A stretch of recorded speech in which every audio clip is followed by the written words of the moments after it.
What's up, guys, and welcome to a brand spanking new weekly Legacies Law video series for you called the ever-fitting name Draft Duel. Because you know what? We're going to be dueling community members against each other playing the draft format. And I'm not even going to introduce the most handsome man in all of Legacies Law. I'm just going to throw over to him and say, hey, Speed Robo, what is draft? Talk us through draft, my friend, in Legacies Law.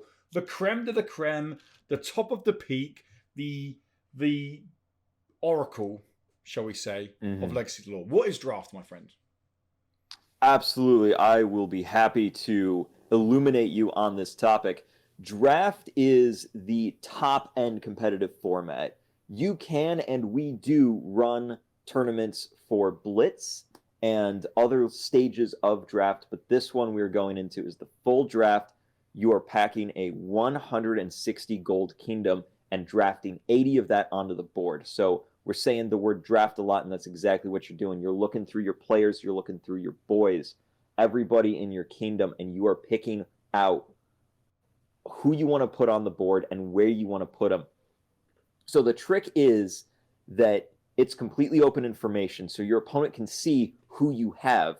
So it's sort of misdirecting your opponent into what strategy you're going for while slowly putting that onto the board and not letting them know so that they don't go into their kingdom and pick their tech options to counter you. It's like sideboarding in a TCG, but in real time. The draft stage itself is honestly, to me, as intricate, strategic, and action-packed as the actual battle phase.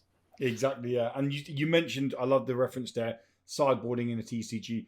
Just to give reference, the sideboard is the same size as your deck. That's how big this sideboard is, right? It's 160 gold is your kingdom, if we're going to start talking terminology of it, kingdom overall, and then you draft an 80 gold army which you're playing with. Key things that you can be looking out for here is positioning. Where are they positioning their units? And more importantly, how are they counter positioning? The roll is done before the draft to see who plays first, because that is very important to know if you're going to be setting up to be aggressive or setting up to be defensive, and how you're counter picking your opponent. It is, as I said, the creme de la creme of Legacy's Law. It's incredibly challenging. I don't want to say it's not new player friendly, but it definitely benefits people who know knowledge of the game, who understand units and what counters and what doesn't counter them as well. But there's a reason why this is our competitive format. This is the format where game knowledge shines through. Yeah.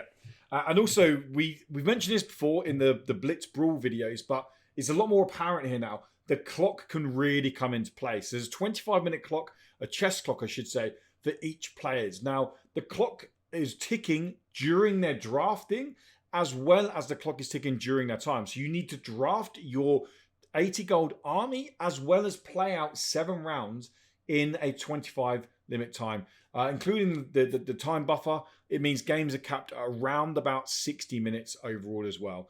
But yeah, I think that's enough of our lovely dulcet tones and introducing these people to this quite truly wonderful format of Legacy's Law. I think the best thing we do now is we just jump in and we enjoy the watching two titans at it in the draft phase. Again, we have Dex playing against Empire. I believe Empire's back on Loro, actually. Oh, sorry. He's going up against Loro today. Okay, Dex against Loro. And we have Dex, I believe, on the Arengard and Loro on the Sylvan. Am I correct on that? Dex is actually bringing Sylvan and Loro is bringing Arengard. I mean, 2 errors in one sentence. You can't make that stuff up. That's how you know we guys are live. Like, that's the live commentary for you. You know, sometimes that happens. I think that's a perfect time just to cut and go to the game. Just go for it. Yo, sometimes we do. Let's rock and roll. Okay, so we can see in here that the army's laid out for us. We are slightly more zoomed out now, but we will be bringing you the larger images of the cards to make sure you can understand what they are. We're trying to do our best to talk through exactly the draft choices people are making, why they're choosing hexes or certain hexes they're going to. And to do that, we'll call out hex numbers if you're okay with that. Speed Robos to the D2 to B2. Absolutely. It makes it a lot easier for our lovely viewers to understand what's going on, because it can be a complex process to follow along if you're especially if you're following it for the first time. So just rolling to Yep. see who And gets to play first, which is really important in this draft phase as well. And looks like we are going to be playing first with Dex on the Sylvan yep, and jumping straight into it. Pretty standard, right? To choose your hero's army and ability straight out there because it's not exactly yeah, hidden information. They're going to go on the board anyway, and it forces gold count over to your opponent. exactly. There is no hidden information in this game. It's completely open. Now, one thing you might notice is that Dex did not put all of his items and abilities on the board. He's holding back on that short sword. You can always come back and equip that short sword to your hero later on down the line. And the reason why it's not being pulled out is that Dex wants to see how many 4 health compared to 3 health units Laro's bringing. Because if there's a lot of 4 health units on that board, that 1 extra damage on Kaladrix will help evenly and cleanly take them off the map. And so we are dropping Deepwood Elder Mystic down to the E1 Hex. Again, you're going to want to draft your supports in the back line. There's a general draft formation that experienced players and new players tend to follow. And it is as such. Supporters in the back line, these are things like healers. Cheap, high movement flankers on the sides to sort of cut around the opponent's line and take out the supports. Yeah. 1 to 2 big tanks in the middle to capture center. And the rest you want to be melee fighters and archers to deal the bulk of your damage. And your archers are going to be deployed on like C2 and B1, and your fighters and melee chargers are going to be on B2, H2, and in those points at the top of your army. Indeed, yes. Now, So go ahead. No, yeah, absolutely. I was going to say, and also what's key to point out so far as well is that a lot of what we've seen placed on the board so far isn't really surprising. We know that healers and squishies are going to go to the back, and it's very much a way of baiting out your opponent to make the first, not mistake, because there are not so much mistakes in draft, should we say, but more see where they're going to put that first big unit that you can counter. For example, are they going to put a charging unit out in F5 for Laro, wherein Dex can counter that in F2 with a steadfast unit or something along those lines to directly counter your opponent. And we're waiting for them to first make the first commitment to a larger unit or a larger plan, right? Yep, exactly. You want to try and sort of lure out your opponent's, as I like to call it, boss card. You know, the card that really indicates what the core strategy is. And some boss cards on both sides here that I'm looking at is in Arengard, Adept Tempest Mage and Dawnbringer Paladin, as well as Frost Maiden, are all like good examples of what could be Laro's boss card. You know, they're spellcasters and imbued units that deal a lot of magic damage. So in that instance, what then Dex would want to draft, if that's what it's looking like Laro's strategy is building around, is he's going to want to draft his Thorn Elemental to get that spell proof, to be protected from all that magic, you know? Like, Indeed. that's what you want to do. Indeed. The Dawnbringer Paladin, you mentioned him quickly, absolute beast of a card, especially against something like Sylvan, right? Because the AoE effect of 1 magic damage doesn't sound like much, but as we've mentioned several times, Sylvan aren't the most tankiest of units. Even their big tank units don't carry massive health when you compare it to something like Geth. But the smaller units often carry 2 health. So 1 magic damage or imbued magic damage from the Dawnbringer Paladin is almost 50% of their health pool just gone on an AoE ability. That's right. Okay. Oh my gosh. Oh, the commitment coming down here. No fear. No fear from Dex. 66 gold dropped on the board already and saying, I see your 27 gold, Laro, and I'm dropping the 66. The year England won the World Cup, which we all know is a very special date, and we were saying, hey, take your 27, now what you got to match? What are you going to match? Was that scaremonger tactics? Was it saying, hey, was that flexing muscle saying, hey, yeah, I'm bringing 2 Bull Elks and an Ursa Major and an Ursa Minor. You back down a little bit. I think he was just going for the flex there. So one thing you might have noticed is that those cards did hit the board, but because Dex did not hit his clock yet, it was still his turn and he could take that move back. I do actually really respect the big gold on board plays, right? So with doing that, from Dex's side, what he's doing is he's saying, okay, I might have 66 gold, but 14 gold is more than enough to grab any tech options I might want, like my Witch Hunter. Yep. So by forcing the opponent to go to such a high amount of gold, you're going to immediately see what kind of strategy they're going for. And in Dex's case, he's going to generally want to take those Ursas in those two spots with the D2 and the F2, as those are like key spots for those cards. And double Bull Elk is never a bad strategy. So I kind of liked that play personally. I don't think it was necessarily a bad idea to sort of roll back from that, but if he did do it, I'd have respected it. Yep. Indeed.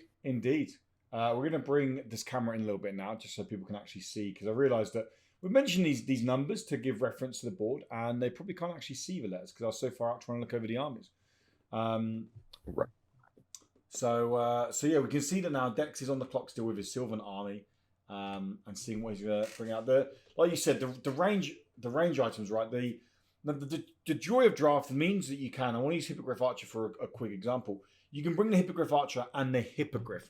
Now, it doesn't sound like much 3 gold difference, but that can be huge when you're building an 80 gold army to battle with.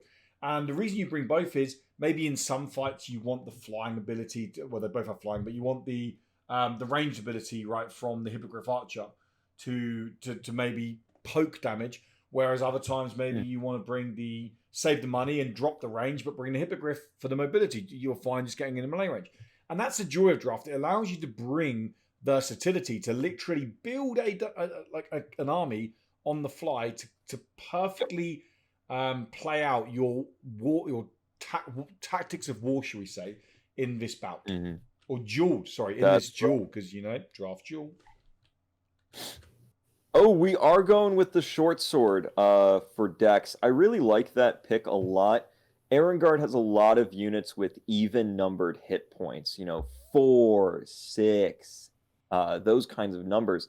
So changing Kaladrix's power from a 3 to a 4, that's going to help him sort of carve through those numbers a little bit easier.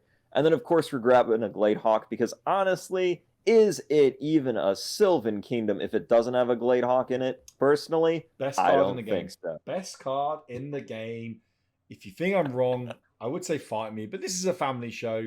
You're wrong. If you think I'm wrong, you're wrong. That's what I'm saying on that one there. Also, Kite Shield and Kaladrix really gives him that kind of safety buffer, right? Of just saying, I'm getting in here. I'm doing true damage, Blade Echo, deal with it. Are you going to do damage back to me? I've got my shield, jog on. It gives that buffer.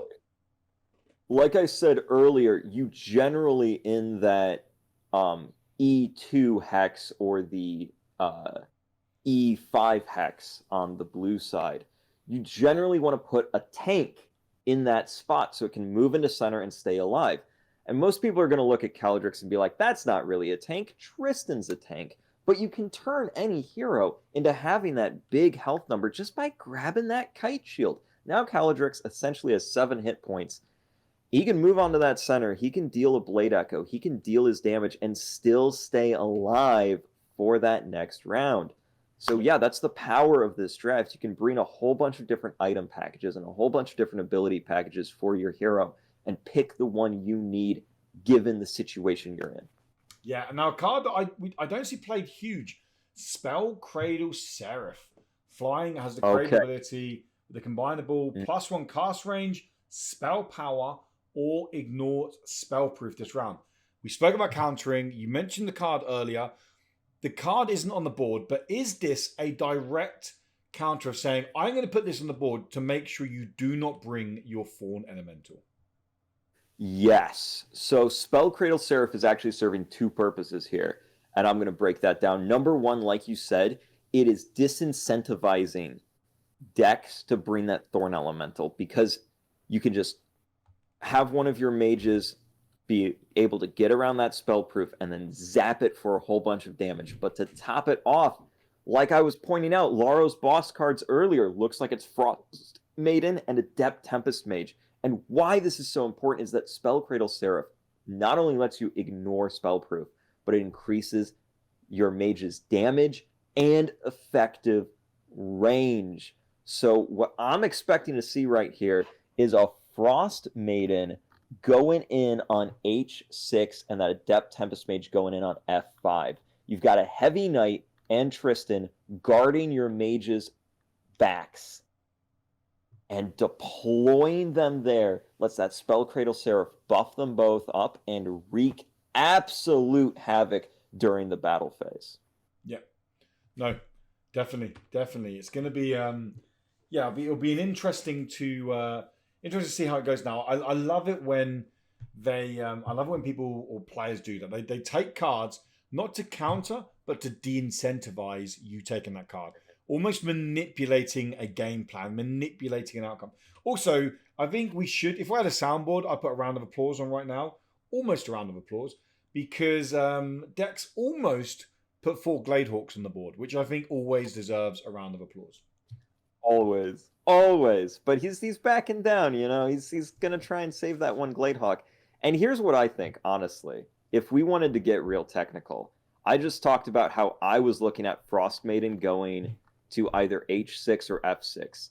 I think what Dex needs to do is keep his H and F column open and put his last Gladehawk in one of those spots to take out the Frostmaiden, because the Frostmaiden only has 1 HP. But now that those spots are blocked off, what Laro has free reign to do is put his Frostmaiden there unchallenged. I think Dex has realized his mistake, and he's backing down. Okay, I like it. But now Frostmaiden can go F6, and Gladehawk can no longer threaten her. One thing you always have to keep in mind when drafting, and this is a tip from an experienced player to a new player, is you have to be aware that every faction has a card with 4 movement and flying. And that means it can shoot from B2, D2, F2, or H2 straight into your B5, D5, B5, B6, D6, F6, and H6.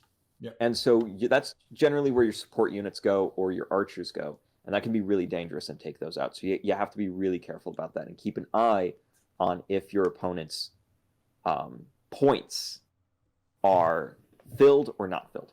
Yep. So a quick update on the gold count now. We can't update on the gold count, so ignore that. we wait for the guys to click the gold count one there. I should just say as well now again. So if you guys are watching this for the first time, you're like, well, this is bonkers. What is going on right now? You can literally jump into the Discord if you want to. People are around all day, every day to take you through games. This is, as we said at the beginning, the competitive mode of Legacy's Law. You don't start here. You start with either a 50 gold or an 80 gold draft mode. And then you build up to understanding this a bit further on. But if you love chess, if you love wargaming, and you want to kind of try this out with a touch of card games splashed in there, then by all means, go over. The credentials are below, Discord's below, Kickstarter is live right now. Make sure you go and check those out, and you can go and play the game right now. I just realized we didn't mention that at the beginning of the video. But, this is completely able to play right now. We run tournaments every other Saturday, so stop on by the Discord and jump in. We are more than happy to get you tournament ready and get you from playing any format you like. You like Blitz, we will play that with you. You like Draft, let's get you into Draft. You know, we're a friendly bunch here. But to me, Draft is where the technical side of the game really comes into focus, and where the chess elements of this game are super, super strong. So if you're a big chess head like I am, you're going to love this mode. So we mentioned Kaladrix earlier. We haven't actually touched on Tristan yet. Now, Tristan is a card that comes in the starter set. He's very kind of to the core Legacy's Law. I mean, you cut this guy, he bleeds Legacy's Law. Like, that is how faithful he is to this game. And he's tanky anyway, 3 damage, 6 health. But if we look at the setup we've got over here, we've got Failguard's Battle Suit, +1 armor, +1 magic resist, +1 health regen. The perfect tank item. And then this guy's hyper control. He is pretty damn control heavy. You've got the Braveheart that does give you +1 power with max health 6 or more. Then you have the Arrest, which is combinable, where you can move and you can disarm, meaning they cannot attack this round. +1 action if it isn't combined. And then you also have the Shield Bash as well, which exhausts an enemy unit and deals 1 physical damage to them. So the Arrest and the Exhaust are not big damage output spells, but they are very control heavy. they allow him to slow down bigger units, right? And then let these knights that we can see in there, or the Tempest mages come in and do big either spell damage, magic damage, or the charging damage that will come from, say, a knight. He's a very good hero, but a very tanky one. That would you say is slightly harder for Sylvan to deal with, maybe, than compared to something like Gaff, because Gaff just have big stat numbers? Yeah, I would say so. Sylvan does have a reasonable toolkit to remove debuffs, but nothing more than the rest of the factions have. You know, Tristan walking in with his huge stat line, his big retaliate, his extra armor, his magic resist, and being able to lock down key threats like Bull Elk and Hippogriff Archer. Tristan's going to be a really hard card for Dex to deal with here, and I'm excited to see what he comes up with. You know, I'm not seeing anything particularly right now that helps with this guy, but I'm sure Dex has a plan. Yeah, and we see the pikeman dropped over there in B5. Doesn't look like much. 4 gold, 2 damage, 2 movement, 3 health, but the key word there, steadfast. Meaning that all these cards over on the left-hand side of the board for Dex that have charging, Norfang Hunter, the Glade Hawk, the second Norfang Hunter as well, all those with charging cannot charge into Pikeman because that keyword there, steadfast, that's what we're on about, right, with the counter picks. Putting that unit over there, and that is a unit, but they can still attack, but they're going to have to waste or use a turn, effectively, an action to get next to them or adjacent to them before they can actually do damage. This is actually the perfect example of counter picking. And if you're a new player, new to draft, this is exactly what I want you to think about during draft, right? I want you to run a couple units with Steadfast in your kingdom. Just try it out. Just tech in a couple Pikeman. And when your opponent places a card with charging in their B, D, F, or H, just put your Pikeman in front of it and see what happens. Feel it out and like really get a grasp of, oh, this is what I can do in draft. This is what it's all about. Like, just that Steadfast counter pick feels good. And what we're looking at right now is that Dex has put all 80 on the board. His last card is that Thorn Elemental. Physical damage return, spell proof, 7 health. This is Sylvan's #1 tanky boy. And what Laro's doing is he is grabbing more kit for his hero. He's giving his hero even more power to deal 5 damage, imbued, changing his physical damage to magic damage, completely negating everything that Thorn Elemental's got going on, and 2 healing potions to keep Tristan even more alive, on top of the extra health, on top of the armor, on top of the magic resist. Tristan is not dying this game. I'm going to tell you that flat out. And a lot of people might be thinking, well, why didn't everyone do this with their hero? Well, currently, Tristan is worth 18 gold if you take everything into consideration. So that is a lot of gold invested. Nearly 25% of your army's gold invested in your hero. So it is big risk, big reward. If Tristan starts popping off, if Tristan gets in there and gets a health regen going, it gets scary. He starts just wiping people out. 5 damage retaliation. That alone terrifies me. I don't want to speak anymore now. That's how much it terrifies me. Well, then, if you don't want to speak, I'll go ahead and speak.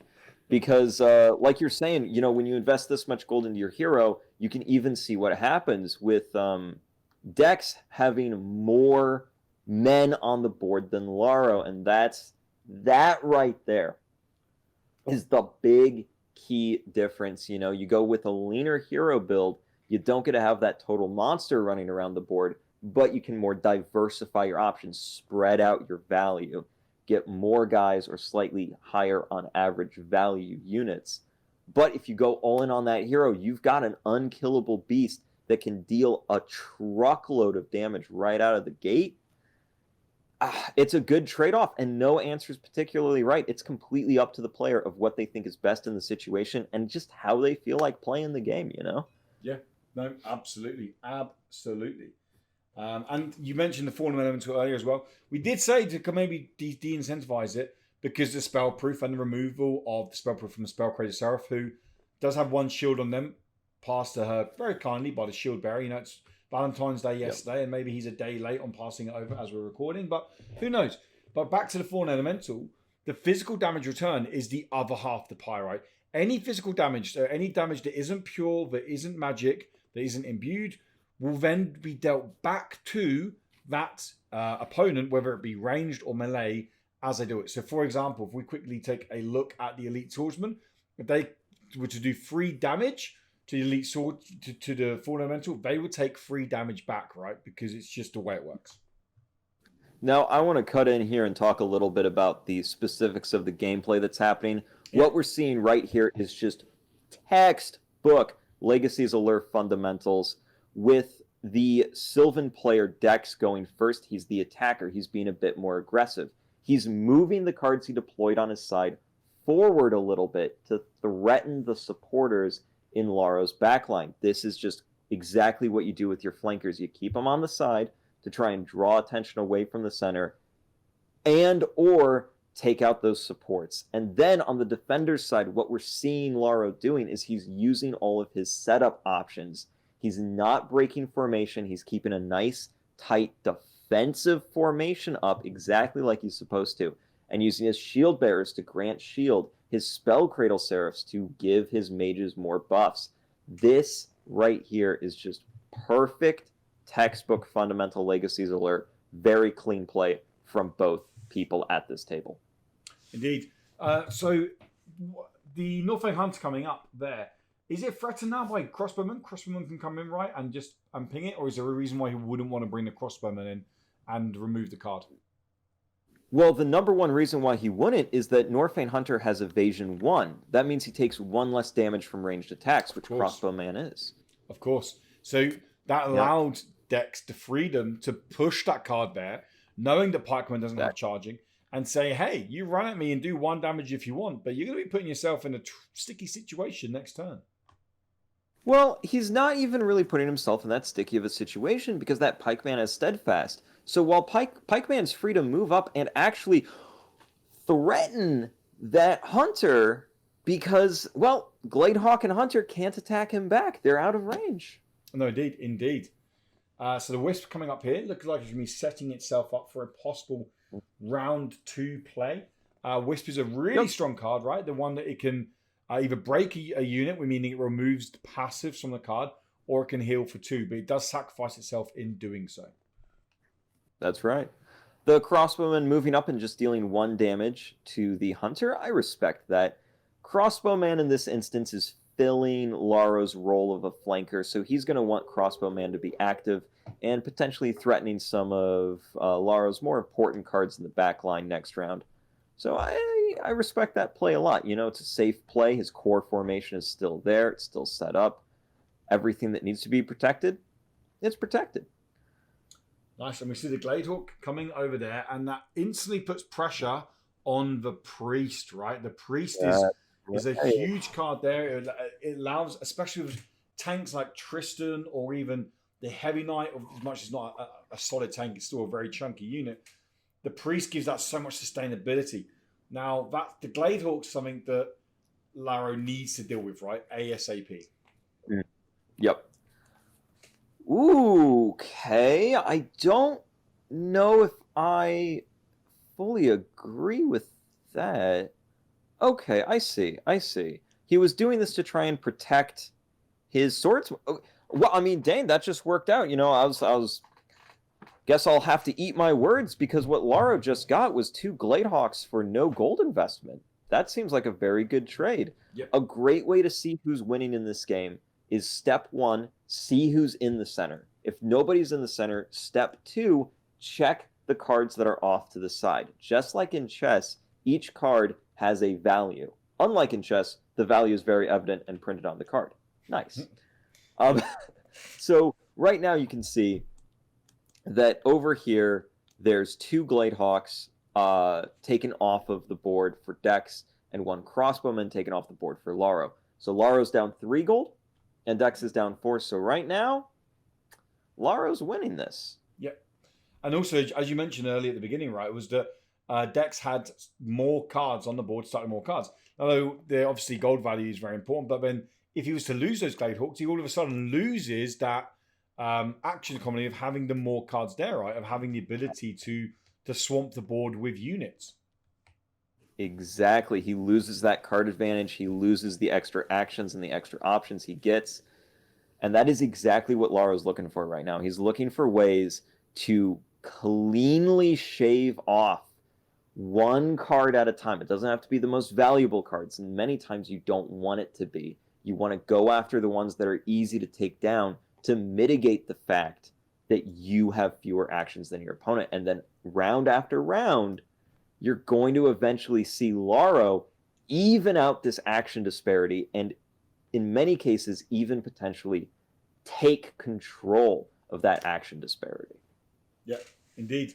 And we can see Squire is Employee of the Month at the moment. Up there, and they're like, wait, I'm controlling the center hex? I mean, they are staring down That's right. rather terrifying Fallen Elemental, but nevertheless, right now, buddy, you are there. Enjoy a moment on that center hex, Squire. You have earned it for this game. Yep. And I think this is a really good play because what Laro has is he's got a great defensive formation. He's got a Heavy Knight and an Adept Tempest Mage threatening that center hex. So the Squire is essentially bait. You know, like when players will drop a minor piece or a pawn in chess to try and bait the opponent into making an unfavorable move and get a better trade down the line. That's exactly what Laro's doing. And to top it off, he has denied Dex control of that bonus shield in the middle. Each game, the first unit to move into that shield, to move into that center, gains an extra shield, and shield works essentially like having an extra hit point. So right there, just removing that from the play to make sure that Sylvan doesn't gain control of that, I think that's a really smart play. And now this Great Hunter, this 6 gold unit, is unprotected in the middle, and it's just going to get zapped by that Tempest Mage.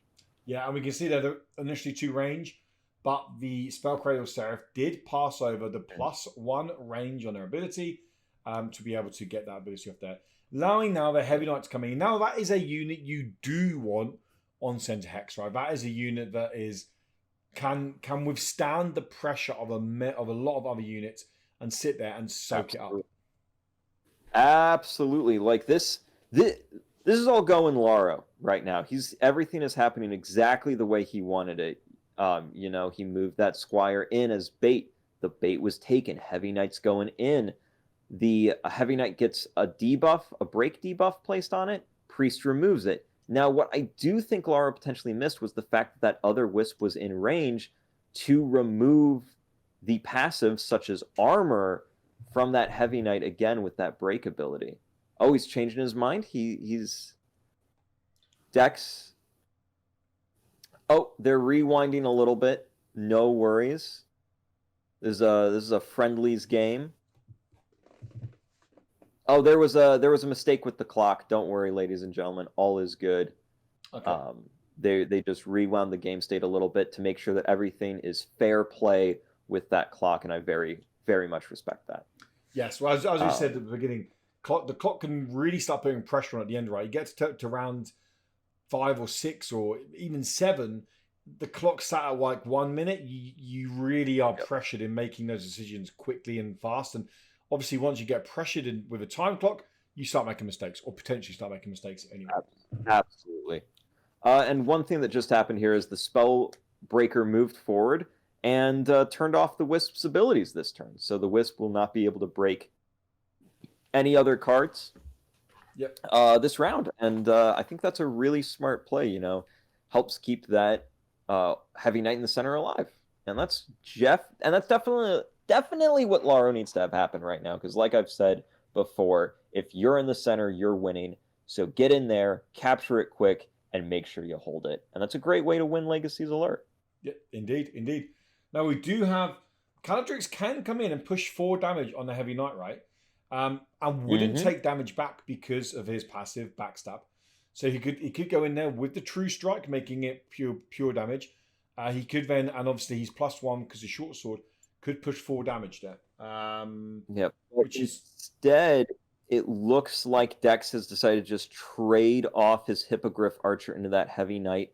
I can respect that decision. I very much do respect that play. I see what he's going for. He wants to keep Kaladrix saved for later, maybe try and pull off a Blade Echo with him to deal more damage to units.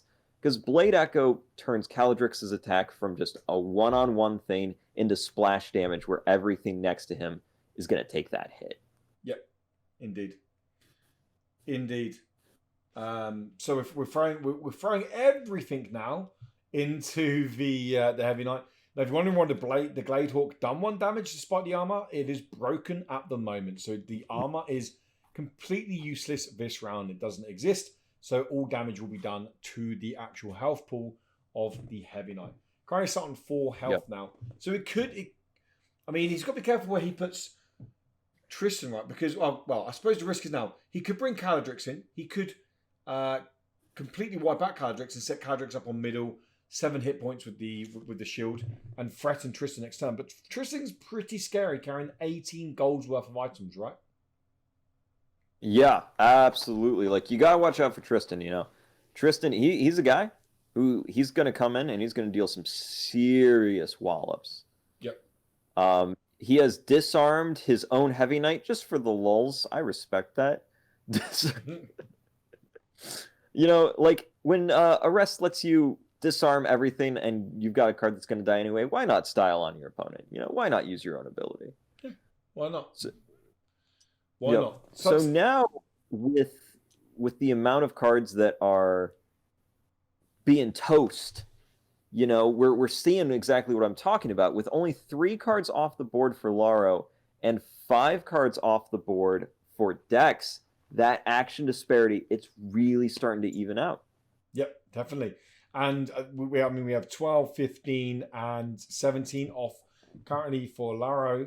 And we have 4, 6, the Hippogriff to 16, to 22 off the board for Dex. So at the moment, again, as you said, if you're going on gold count, then Laro's winning. But more importantly, the first point you said, rule number 101 of Legacy's Law, who is in center hex? Or sorry, I should say, who was in center hex? It was Dex at the time. Kaladrix running away. Curse of the commentator. He's not wanting to fight. He's not wanting to fight Tristan. Tristan is just like, all right, you're going to be disarmed.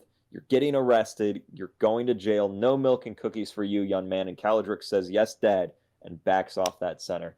Tempest Mage coming in to arrest that hunter so that the hunter doesn't swoop in and take out the Spell Cradle Seraph or the Tempest Mage himself. Solid play. Fantastic answer to that threat that was currently on the board. I suppose with Kaladrix stepping back, it's now saying, hey, Tristan, come at me. Let's have a one-on-one. You take center hex. Knowing that they've got a really kind of tasty friend hiding around the corner in a Fawn Elemental, right?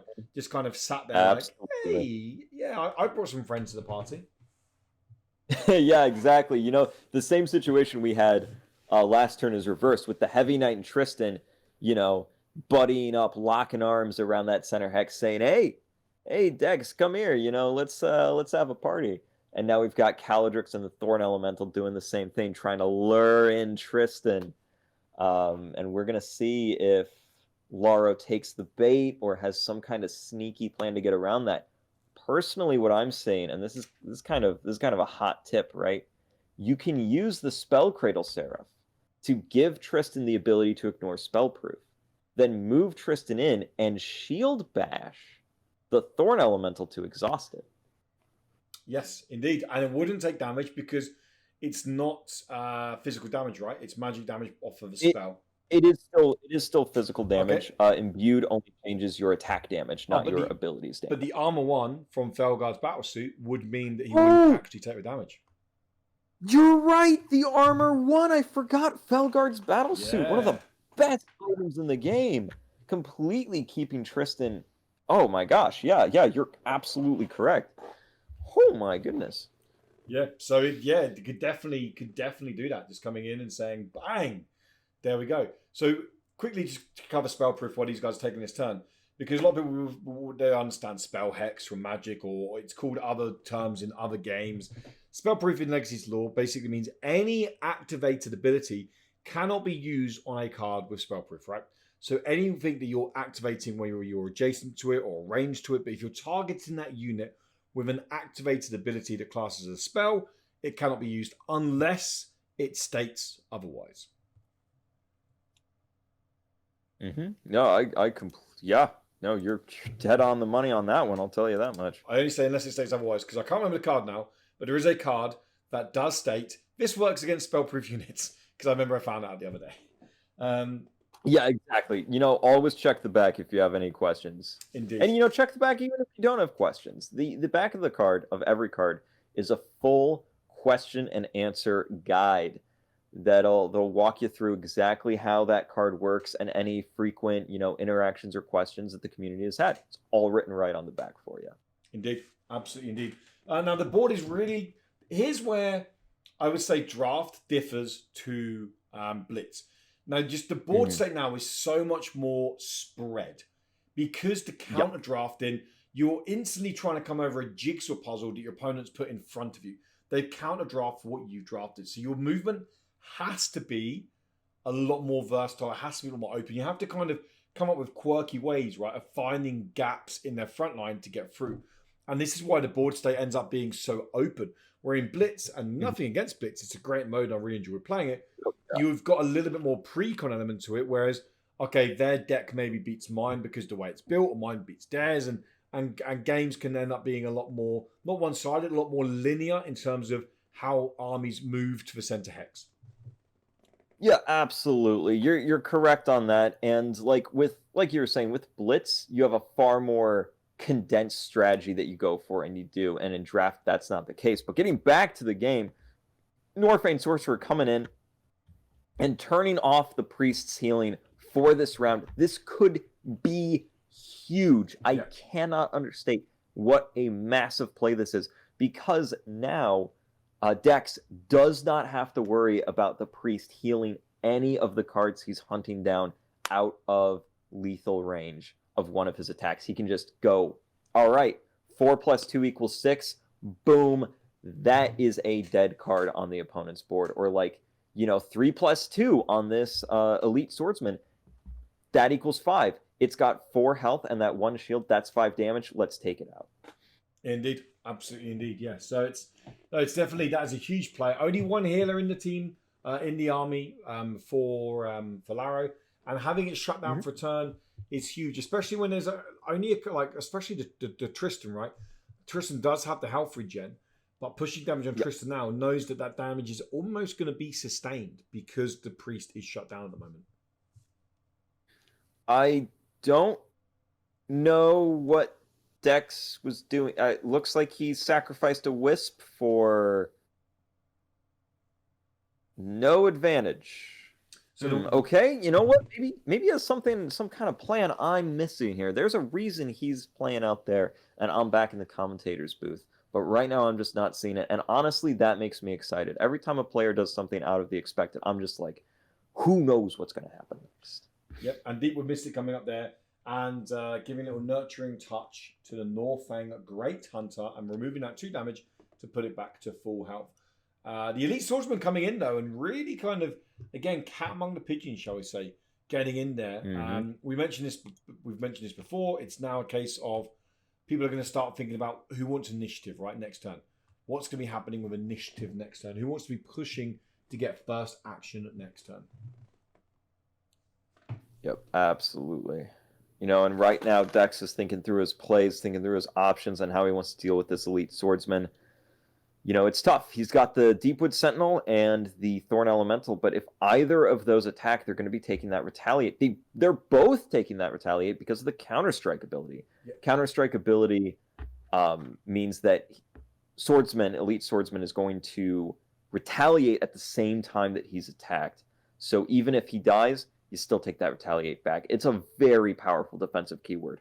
Yeah, well, and neither card is actually one hitter, right? Because the 1 shield as well keeps it out of range of even the Thorn Elemental on there as well. So it wouldn't kill it. Right. Yeah, so it's that Elite Swordsman is really kind of just putting pressure, should we say, on it. Not doing loads at the moment, but just manipulating decisions maybe that Dex is going to be making. And Gladehawk coming in there to, again, I'm assuming, threaten the Priest, knowing that the Tempest Mage and also the Elite Longbow Archer is tapped, so they cannot take the range ping damage. That's what it looks like to me. This is becoming tricky for Laro, but the thing is that Tristan, That is untouched and still at full health. So if Tristan moves to center and Dex spends all of his energy picking off the other enemy units, when it comes to round 6, he's going to have nothing to deal with this massive, essentially 9 health, 5 damage beast. So if your deck's now 2 cards left up, Deepwood Sentimental and Fallen Elemental, do you skip and take initiative next turn, or do you look to maybe push Fallen Elemental to middle? That's tough. That's really tough. If you push Thorn Elemental to middle, Tristan just whacks you, right? Ah, jeez. Honestly, I would just skip, and that's what Dex is doing as well. Moving right here, it's just too gosh darn dangerous. And yeah, we're going to be giving ignores spell proof. No, wait. Could it be? Is he going to increase the spell damage, then move in? Yeah, that's +1 spell power. Yeah. Oh! What? Whoa! Oh my gosh! He's going to take out the Norfane Sorcerer. He's going to move in. That the damage of the Shield Bash is increased by 1. Yep. And that's 2 damage. And that will remove the Norfang Sorcerer. What a play! He's going to be removing some shield from the Kaladrix, which is, again, a perfectly respectable move, right? Chip down that Kaladrix. That's really good as well, You got to handle that Kaladrix. The Kaladrix has problems, and you got to handle it. Yep. Both moves are respectful. I probably would have taken out the Norfane Sorcerer, just because I think it's cool. But, not everything Speed Robo thinks is cool is the correct move, as we've learned from my many times I've not won a tournament. There you go. Now Tristan, like you said, very, very big Tristan sat up there, right in the middle, taking ultimately the win con at the moment of the game, and yeah, kind of just asking questions now of Dex. More concerningly, well, there you can see Norfang Hunter is coming in there as well. I'm assuming Dex would do. Oh no, he's moving. Sorry, Larry's doing something here to move Tristan away. Makes sense. He's going to shield bash. Yep, shield bash and move away. I think that's the correct play. Just get out of that Thorn Elemental's reach and also shut down the enemy hero for this round. Smart move. Should Dex, again, I may be wrong here, should Dex not move should Dex not move the Gladehawk in to take the Priest before taking square center? Yeah. What was more important there, taking the Priest or taking the center hex, in your opinion? I think, so here was the thing. With Elite Swordsman gaining +1 power, Kaladrix would have been toast if Deepwood Sentinel did not maneuver. So he had to think, what's more valuable? Killing my enemy's priest or getting Kaladrix out of the death range? And he chose to keep Kaladrix alive.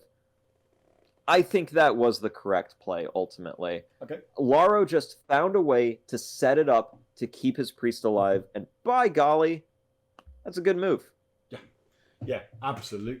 It's getting really tight here, round 3, as it's going on. Both heroes are exhausted for this round. The board is relatively even, we should say, as well. But there's still a lot of burst to be had, especially with that Tristan. 5 damage that Tristan can put out with its huge health. And Kaladrix as well, we know, can be putting out 4 damage. Or even a sweep of damage with the Blade Echo and the True Strike as well. So this game's far from over, right? Far from over yet. And what we're seeing is that this is actually an even matchup, in my opinion. So while Dex does have control of the center, Laro has more value on the board, and at this point, more actions on the board as well. He has 2 more cards on the board than Dex does. So this is dead even. We're in a dead heat. We're about halfway through round 3. That's halfway through the game.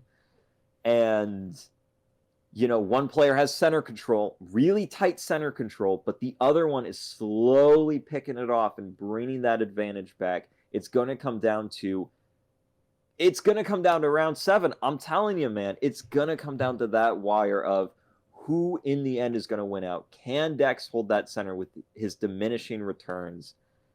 or Possibly. can Laro break through and capture it back? Well, we saw the Sorcerer then taken out, right, by the Adept Mage, which is That's right. a pretty key unit taken out. And again, increasing that card advantage on the board. It's all good speaking about what's off the board, but what's on the board really matters. That's what can affect the game still.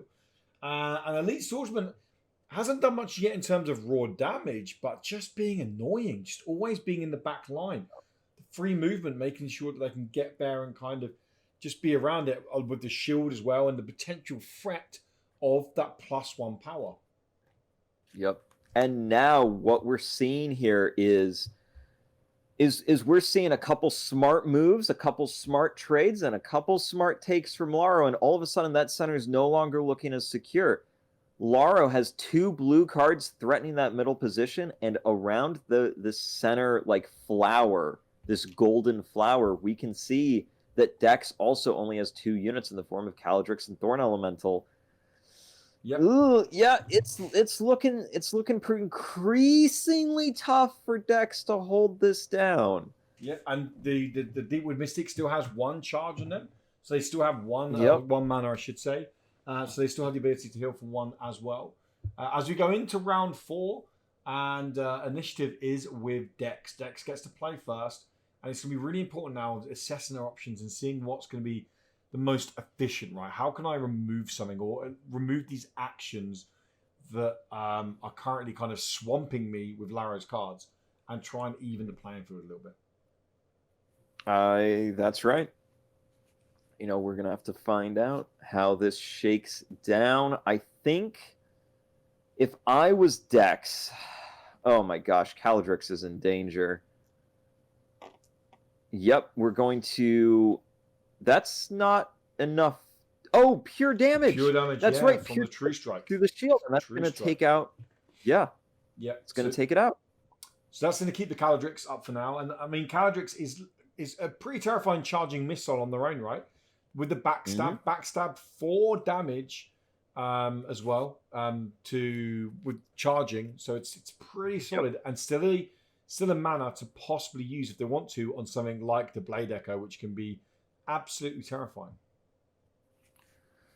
Yeah, I mean, Kaladrix was the perfect neutralizer for that Elite Swordsman. I can't get over that. The backstab prevents the counter-strike retaliate from triggering, and pure damage carves through that shield and just goes straight to the HP. That was the perfect play. I didn't even see that.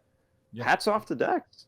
Yeah, and now the Thorn Element is on center just like he wants it, and we'll see if Lara can figure out how to deal with it. Well, the Thorn Elemental as well is, like you said, a scary card on center because it is the retaliation and the physical damage return that they take on that, right? So it's a huge amount of damage that people can take back.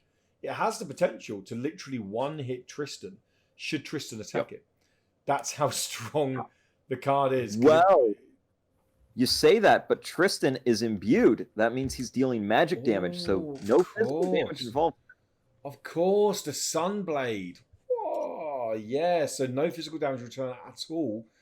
And Tristan has the potential to be pushing 5 damage out because the Thorn Elemental has over 6 health. So the Braveheart gives him the extra 1. 5 damage and wouldn't take would take retaliation, but wouldn't take the physical damage return. Oh, and this is it. This is it. This is the move that's going to close out the game. With Spellcradle Seraph using her last bit of strength to give the Adept Tempest Mage the ability to ignore Spellproof for his final devastating lightning bolt, bringing the Thorn Elemental down to 5 health and allowing Tristan to come in for the finishing blow and remove Dex's last tank, his last lifeline to try and win this game. From here, it is a game of hunting down the remaining stragglers. Laro is going to have to try to manage to lose at this point, but we will see if Dex can come up with some crafty strategy using his remaining hero to somehow finish off this game and reclaim that center hex at the twilight of round 7. Can we just take a moment to just appreciate how on earth Laro managed to keep his priest on the board? I mean, it's had multiple Gladehawks literally staring it down with their talons. It's had a Northfang Hunter sneaking up behind it. This thing with 1 health is just sat there. It's been silenced for a turn. This thing has just sat there and taken all sorts of... Everything's been thrown at it, and it still sits there with its chin held high, its 3 mana in hand, saying, you throw what you want at me. I am tougher than you believe. And I need to give full credit to Lara for keeping that priest alive. It's huge. I could not agree more. Oh, this is bait. This is bait to try and get Tristan to move off the center. And he is going to take it. All right. So Tristan off center. Bringing a Wisp over here, which is the last line of healing now, or potential aggression to break a unit, or give a unit broken on there as well. Like you said, it's going to be an uphill battle now, going for them. But the mages at the back right are out of mana now. They don't have their mana to spend, so they now are just effectively ranged units on there. So yeah, it'll be interesting how this plays out. Like I said, though, I do agree, a tough uphill battle for decks now, but we will see how it plays out. Well, one thing that we are going to see is I think we're going to see a massive Blade Echo here from Kaladrix coming in and taking out 2 units. Because like we mentioned earlier, Blade Echo lets him get in that splash damage and just carve away at the remaining back line. Not a bad play at all. Tristan out of mana. He can no longer Shield Bash, no longer Exhaust.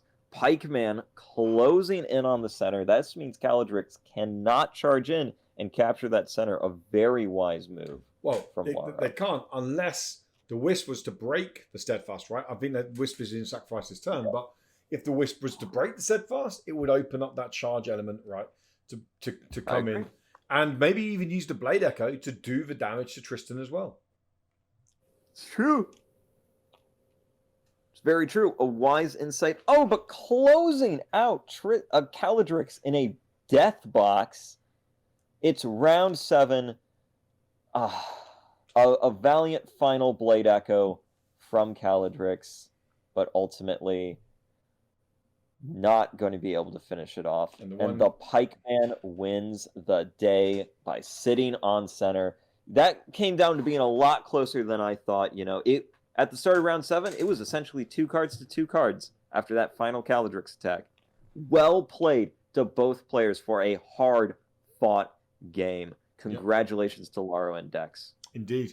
Absolutely, indeed. It was a cracking game, and it was the reason why we love Legacy's Law so much, right? Because it was a thoroughly enjoyable game that ultimately came down to being a lot closer than I think both of us thought it would be towards the end there. But we mentioned at the beginning, you have the ability to throw these 18 gold if you want to on a hero and just say, I'm heavily investing on this hero. Hey, maybe you'll do a Bitcoin and shoot to the moon. Maybe you'll end up doing something else and just completely crashing out. I don't know where my investment's going to go, but let's see. And for Laro, it paid off. They managed it well. You notice that they didn't go, hey, I've got a chunky Tristan. I'm going to throw you in the early doors. They waited for their time. They were like a little great white shark circling below the surface. Something was there. They had them. The plays with Tristan were spot on because what happened was Laro decked out his Tristan's kit specifically to counter that Thorn Elemental, and he knew that is what Tristan's role in that game was, and he made sure that Tristan stayed alive until that Thorn Elemental was dealt with, and that is exactly what you need to do in draft. When you draft your counter picks, make sure that you don't throw them away needlessly, and that instead you can use them to close out the cards that you drafted them to do. Yeah, and like you said, the Duel draft is something perfectly highlighted in a card, something like Sunblade, where it's a 4 gold card item, and you're like, well, why am I going to bring this? It just gives me imbued, yes, +1 power, but I could just take the short sword. It's going to give me +1 power anyway. But in draft, that +3 gold in your sideboard, shall we say, in your kingdom, gives you the ability to literally, one card can massively counter 3 or 4 cards if they run anything with magic, with armor, or anything like physical damage return, and where imbued is going to really, really pay off. So it was a thoroughly enjoyable game. 2 of the best players in the game right now going head to head, dueling it out in this wonderful draft game, and I loved it. I absolutely loved it. It was great. I did as well. Thank you all for tuning in, and we'll see you next week. Indeed. Once again, credential down below, Kickstarter. You know where to go. Goodbye.